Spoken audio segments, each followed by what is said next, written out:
ओम शांति। भाग्य विधाता परमात्मा निराकार शिव पितांकर भाग्यशाली आत्मिक संतान मानंकु हृदयर सहित शुभ अभिनंदन जणाई आजिर प्रभु चिंतनर आलोचना को मु समस्तंकु स्वागत जनाउछे। दुनिया रे प्रत्येक व्यक्ति विशेष भावरे भाग्यवादी ही थांती।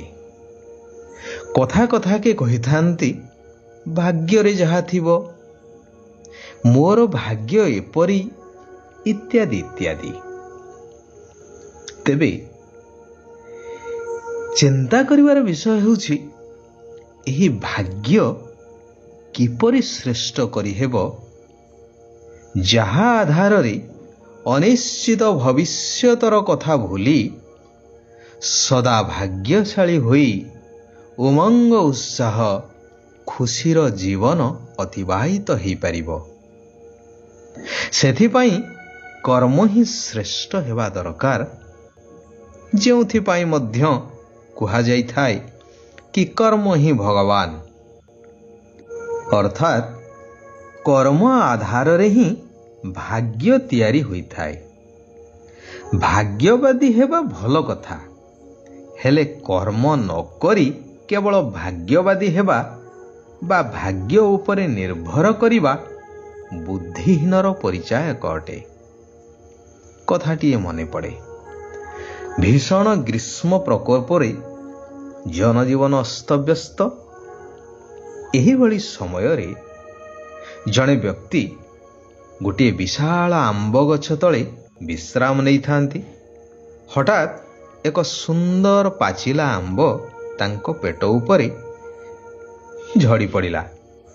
से व्यक्ति चमकी पड़िले, देखिले बाह एते सुंदर बासनायुक्त आंबटीए।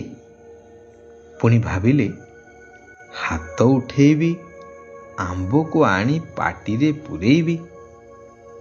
कि तो बड़ कष्ट कथा, जदि केही आसंते आउ आंबटी की मो पाटी रे देई दियंते केते भलो हुंता।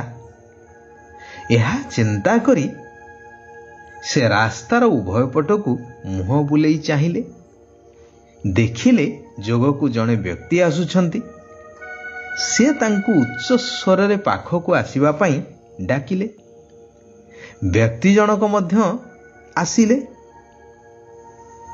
से आसीबारु ये कहले आंबटी को तांको पाटी रे देई देबा पई। उक्त व्यक्ति जनकू तांकू भल भावे निरीक्षण कले।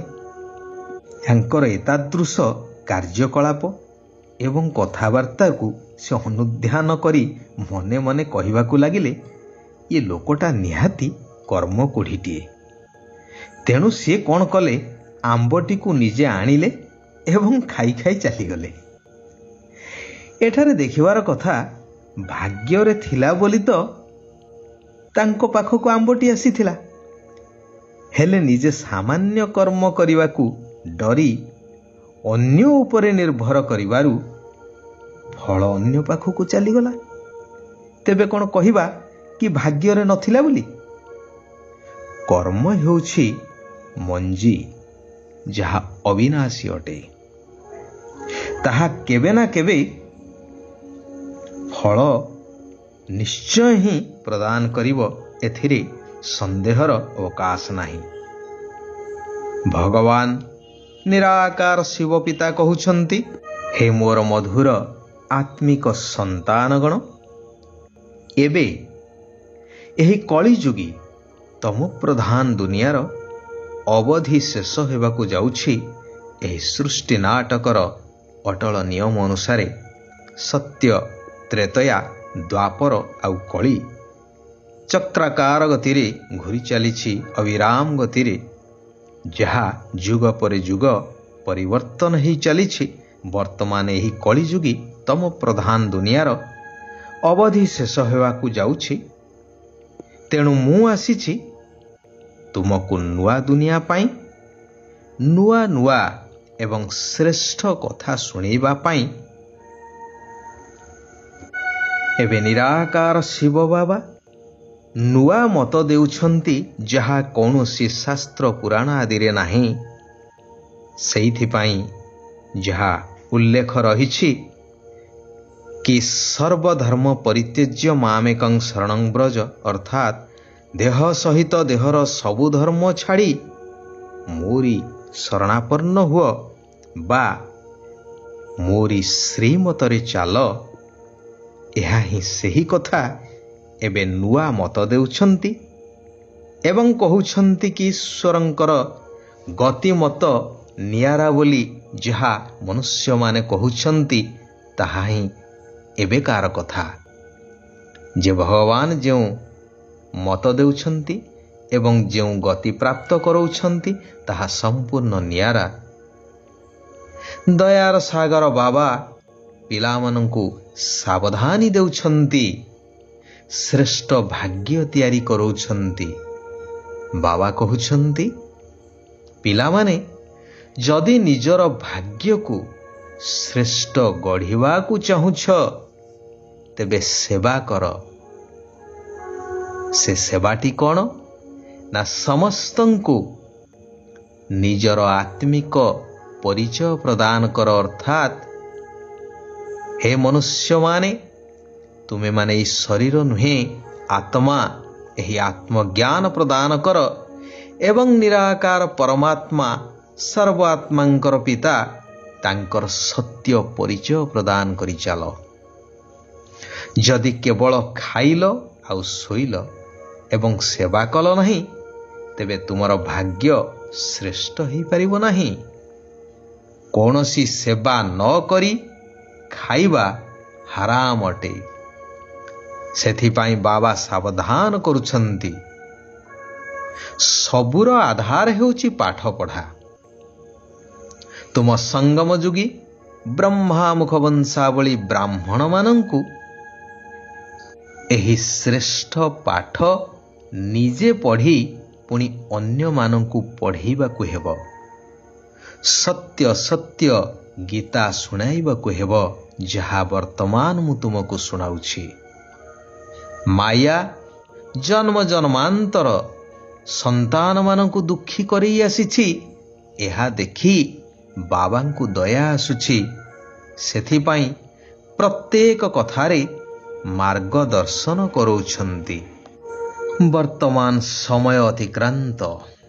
କିଏ ଚାହୁଁ ବା ନ ଚାହୁଁ, ହେଲେ ସମସ୍ତଙ୍କୁ ଏବେ ଏଇ କଳିଯୁଗୀ ପତିତ ଦୁନିଆକୁ ଛାଡ଼ି ଶାନ୍ତିଧାମ ମିଠା ଆତ୍ମିକ ଘରକୁ ଫେରିଯିବାକୁ ହେବ। ସେଥିପାଇଁ ଦେହ, ଦେହର ସମ୍ବନ୍ଧୀ, ଦେହର ଧର୍ମ, ବସ୍ତୁ, ବୈଭବ ସବୁକୁ ଭୁଲି ନିଜକୁ ଦେହୀ ବା ଆତ୍ମା ଭାବିବାକୁ ହେବ। ଏହି ଅଭ୍ୟାସ କରିବାକୁ ପଡ଼ିବ। ଶିବ ବାବାଙ୍କ ଠାରୁ ଯେଉଁ ସତ୍ୟ ଶିକ୍ଷା ମିଳୁଛି ତାହା ଅନ୍ୟମାନଙ୍କୁ ମଧ୍ୟ ଦେବାକୁ ହେବ। ନିଜ ସମାନ କରିବାକୁ ପଡ଼ିବ। 8 ଘଣ୍ଟା ଏହି ଈଶ୍ୱରୀୟ ସେବା ବା ଆତ୍ମିକ ସେବା କରିବା ନିହାତି ଜରୁରୀ। କାରଣ ଏହାରି ଆଧାରରେ ହିଁ ଆତ୍ମା ଜନ୍ମ ଜନ୍ମାନ୍ତରର ପାପରୁ ମୁକ୍ତ ହୋଇ ପବିତ୍ର ଏବଂ ଶତପ୍ରଧାନ ହୋଇଯାଇଥାଏ। ଦୈବୀ ଗୁଣ ସମ୍ପନ୍ନ ହୋଇ ଭବିଷ୍ୟ ରାଜ୍ୟ ଭାଗ୍ୟ ପ୍ରାପ୍ତ କରିଥାଏ। ଭଗବାନ ବରଦାନ ଦେଉଛନ୍ତି, ଶୁଦ୍ଧ ଫିଲିଂ ଅର୍ଥାତ୍ ପବିତ୍ର ଏବଂ ଶ୍ରେଷ୍ଠ ଅନୁଭୂତି ଦ୍ୱାରା ଫ୍ଲୁ ରୂପକ ରୋଗକୁ ସମାପ୍ତ କରି ବରଦାନ ଆଧାରରେ ପାଳିତ ହେଉଥିବା ସଫଳତା ମୂରତ ହୁଅ। ଏହି ସ୍ମୃତି ସର୍ବଦା ରଖ କି ମୁଁ ସର୍ବଶ୍ରେଷ୍ଠ, ଅର୍ଥାତ୍ କୋଟିକ ଭିତରେ କେହି ଜଣେ ଆତ୍ମା ଅଟେ। ମୁଁ ଦେବାତ୍ମା, ମହାନ ଆତ୍ମା, ବିଶେଷ ପାଠଧାରୀ ଆତ୍ମା ଅଟେ। ତେବେ ବ୍ୟର୍ଥ ଚିନ୍ତନ ଆପେ ଆପେ ସମାପ୍ତ ହୋଇଯିବ। ପ୍ରତ୍ୟେକ କ୍ଷେତ୍ରରେ ସଫଳତା ହିଁ ସଫଳତା ପ୍ରାପ୍ତ ହୋଇ ଚାଲିବ। ସଙ୍ଗମ ଯୁଗୀ ମର୍ଯ୍ୟାଦା ପୁରୁଷୋତ୍ତମ ହେବା, ଏହା ହିଁ ବ୍ରାହ୍ମଣ ଜୀବନର ଶ୍ରେଷ୍ଠ ଲକ୍ଷ୍ୟ ଅଟେ। ଆଚ୍ଛା, ଆଜି ପାଇଁ ଏଇଠାରେ ଆମେମାନେ ବିରାମ ନେବା। ସାରା ବିଶ୍ୱର ଆତ୍ମାମାନଙ୍କର କଲ୍ୟାଣ ହେଉ। ସମସ୍ତେ ସୁଖ ଆଉ ଶାନ୍ତିର ଅନୁଭବ କରନ୍ତୁ। ଓମ୍ ଶାନ୍ତି, ଓମ୍ ଶାନ୍ତି, ଓମ୍ ଶାନ୍ତି।